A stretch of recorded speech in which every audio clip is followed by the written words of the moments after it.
ঠিক আছে, তোমার খোপ ছোট তো এই জন্য মানে চলে যাচ্ছে, তাহলে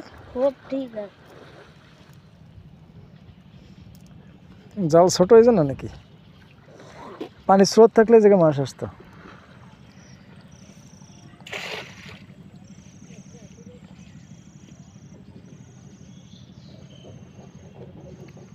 তুমি ফেলার টাইম দাও তো, ও তো পড়তেছে না নিচে, গভীর না অনেক।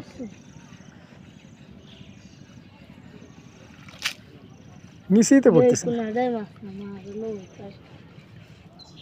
তুমি আগে জাল নিচে পড়তে দাও।